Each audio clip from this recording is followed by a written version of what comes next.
everyone. Alright, this is, I guess, the part 2 of the video I'm posting this weekend. And a couple things. First one is, make sure you're, if you are drilling at another base, like I'm going to the Air Force Base in Tampa to do my drill. Make sure you have your setup already with your recruiter, that they have set you up with access to the base beforehand. I made the mistake that was in place, or I would just, pull in and let them know at the gate what I was there for and get some sort of temporary pass before I got, to my reserve unit to get my ID and all that stuff. And I was supposed to report at 7:30 in the morning. I got there actually at like 6:45, 6:50, because I wanted to get there early. And I was stuck outside the gate until about 8:30. I had to wait for my recruiter to show up, because you have to be sponsored to get a temporary pass to get on the base. Somebody has to say why you're there, and what's going to give you access to the base. So my recruiter he was my sponsor, had to show up. So, I didn't get to my reserve unit, which is way back in the back of the Air Force Base there in Tampa, till almost 9 o'clock. Luckily, I wasn't the only one that was in a similar situation, so I wasn't the only one that was kind of late. Didn't look like I had missed much, but that would be something you would definitely want to make sure is squared away when you get your notification that you're, what they say is fully gained to your reserve unit. Make sure that's squared away before you drive up there. Which kind of segues into what day one is like. I got there, there's a room full of different people that it's all their first day. They call it INDOC, which is similar to, maybe your first day at a company or something. You're onboarding, you're getting kind of the,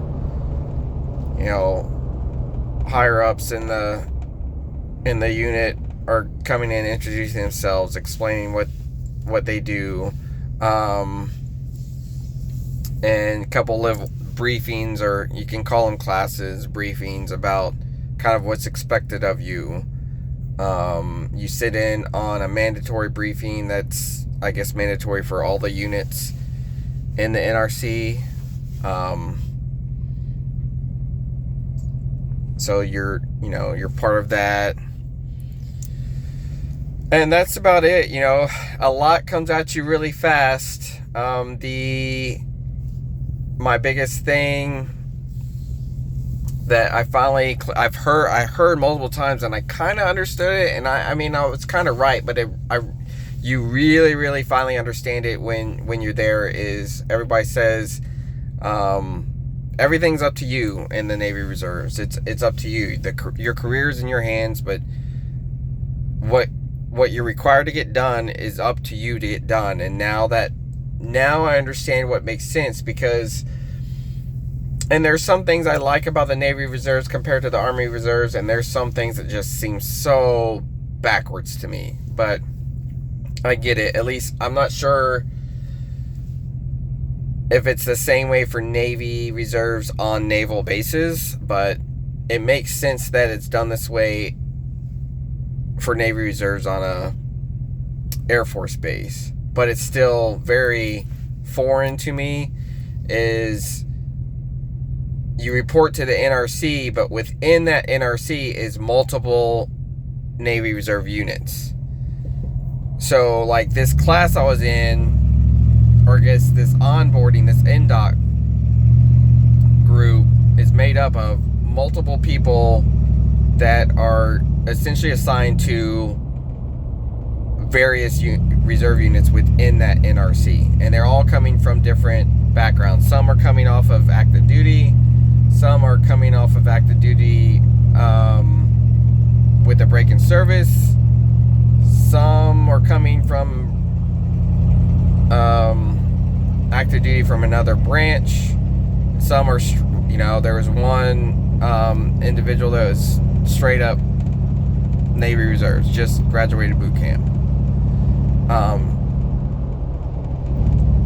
So you're meeting these people that are all within different units within the NRC. So you're probably going to see them from time to time throughout the year or whatever on drill weekends, but they're not in your specific unit.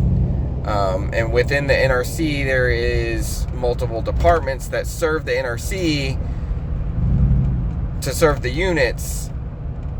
So there might be things you need to get done that you need to go to admin for to get done, or go to IT for to get done, or medical or whatever, that are required of you, that your unit is essentially not gonna keep reminding you or hounding you to go and get these things done. It is up to you. You have ample time to go get it done throughout the year before whatever deadline it may be. And that's why they say it's up to you. If you don't get these things done on time, you are less likely to get probably promoted, but other opportunities, like to volunteer for, you know, orders or training or things like that, because they're going to see if you've gotten all your requirements done for the NRC, and if you haven't, you know, they're not gonna let you, nobody's gonna want you on their active duty orders if you're not getting your things taken care of at your Navy Reserve unit. So that is up to you. It just, I'm not used to that coming from the Army Reserves, and yes, I've done active duty things when I was in reserves. I've, you know, done active duty orders and training and things, other than just, you know, 2 weeks, my annual training. But everything that was required to get done in the Army Reserve unit, it was just one unit. You drove to the unit. I'm sorry, I'm driving, so didn't mean to close up. But you drove to the unit in the Army Reserves. You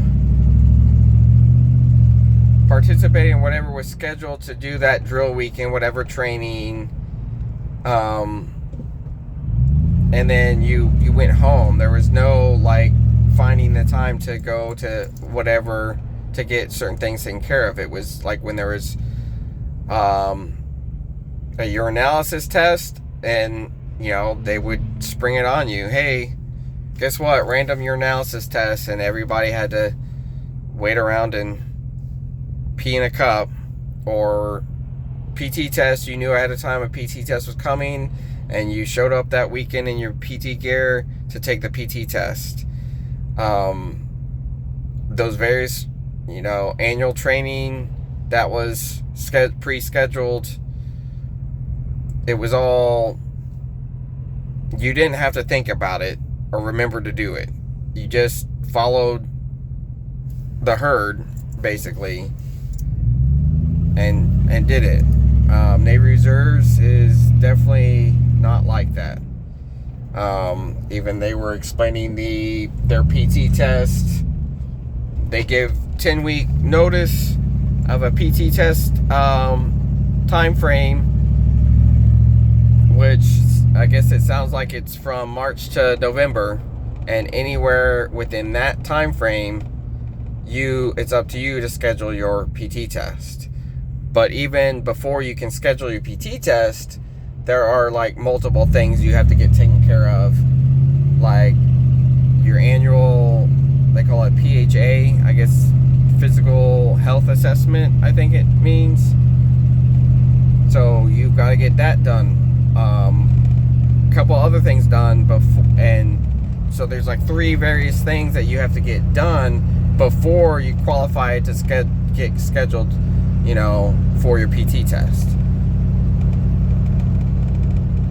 It's a lot of information came at us today. I'm glad I'm not the only one confused. I mean, there were people that were coming off of active duty that were almost as confused as I was. But so it'll be an adjustment. But I will, you know, I'll adjust. I'm definitely looking forward to the different opportunities. I'm already starting to kind of write down and make a list of things that I want to get done maybe this month after this drill weekend, when I have time after work, you know. But I want to get done between now and the next drill weekend, which is only a couple of weeks. I think my next drill weekend is the 1st of February. So there's things I want to get done before that. So, and then I'm just gonna kind of spread it out. Definitely gonna start amping up my workouts, get ready for the PT test. I want to try to knock that out first thing, like March or April, to get that done. So as soon as I can get some of this stuff done, I'm gonna get it done. The stuff that I kind of is not as priority, that can wait throughout the year, I'll wait. But definitely got to be, you know, organize and lay out your plan. It sounds like to keep up with everything, but it's good. I did get my ID, so hopefully tomorrow morning I won't have any problems. I have my uniform on order. I'm not sure how long that will take to come in. Call it your sea bag. I'll get my sea bag, and I guess it's the same sea bag that enlisted get at basic training. And I'm really ready to, I guess, get through this INDOC weekend to start. And it, you know, it kind of sounds like there's a list of things we have to get done that we have this weekend and the next 2 drills. So that you have your first 3 drills to get this stuff done. So I'm not sure how much of the next, you know, this drill and the next 2 drills are going to be more INDOC, or if we're actually going to start getting to know our actual units. That's what I'm really looking forward to, because I learn better and start to get more acclimated to my environment when I'm in the environment I'm going to be in. So, like, I mean, just when you start a new job and you have, say you have like a week onboarding training class that you got to sit through, and you're not actually doing your job yet, I'm always anxious to start doing my job so I can start getting situated and get comfortable and getting familiar with it.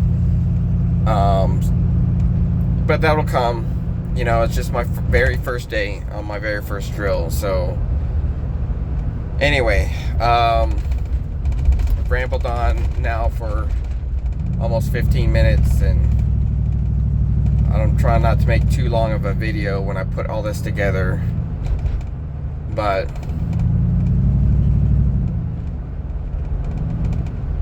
actually, I might even just break it up. I don't know.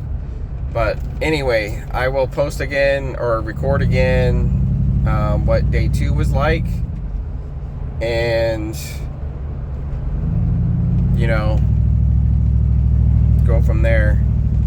But hopefully, you know, after a while, I'm hoping it won't always be just kind of, you know, me sitting in front of my computer or while I'm driving and talking. Once I get kind of settled and see how things are, maybe I can record while I'm at drill, maybe on lunch or something. I don't really feel comfortable recording within the unit. Probably not a good idea to do that, but, you know, hopefully make more of a various type videos as I progress through this journey.